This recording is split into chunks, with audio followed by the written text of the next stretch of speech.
2 días que va a la tumba de Franz.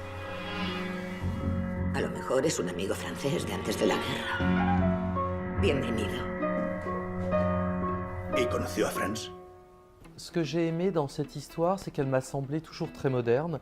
Même si ça se passe en 1919, il me semble qu'il y a beaucoup d'échos avec aujourd'hui, avec la situation en Europe et dans le monde, avec beaucoup de crises, avec la montée des nationalismes, un retour aux frontières, la peur des étrangers, la peur des migrants, et puis aussi la guerre. Il y a beaucoup de guerres encore dans le monde, donc il me semblait que le film pouvait nous parler d'aujourd'hui de manière indirecte, et puis je pense qu'il est toujours intéressant de s'interroger sur le passé pour mieux comprendre le présent.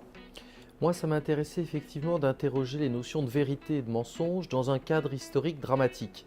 De montrer, voilà, aujourd'hui il y a une volonté de transparence, de vérité à tout prix.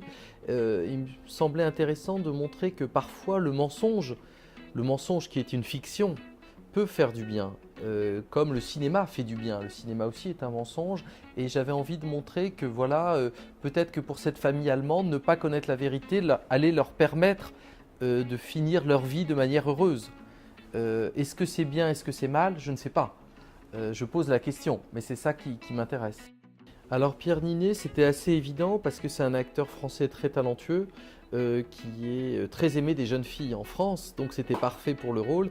Et puis il a quelque chose de très romantique, de très fragile. Et puis c'est quelqu'un qui vient du théâtre, qui travaille beaucoup. Et il me fallait un acteur qui ait vraiment une expérience forte parce qu'il a fallu apprendre l'allemand, il parlait absolument pas allemand. Il a fallu apprendre à jouer du violon et à danser la valse. Donc ça fait beaucoup de choses, et je savais que Pierre était quelqu'un qui travaillait beaucoup et donc il pourrait endosser ce rôle.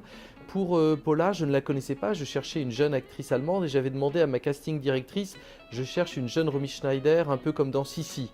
Et quand elle m'a présenté Paula, je l'ai trouvée formidable parce qu'elle était très jeune, elle n'avait que 20 ans, et elle avait une fragilité et une profondeur que je trouvais très intéressante pour le personnage d'Anna. Je me suis rendu compte après Franz que je venais de faire un film très chaste, dans lequel il n'y a pas une seule scène de sexe, il y a juste à peine un petit baiser.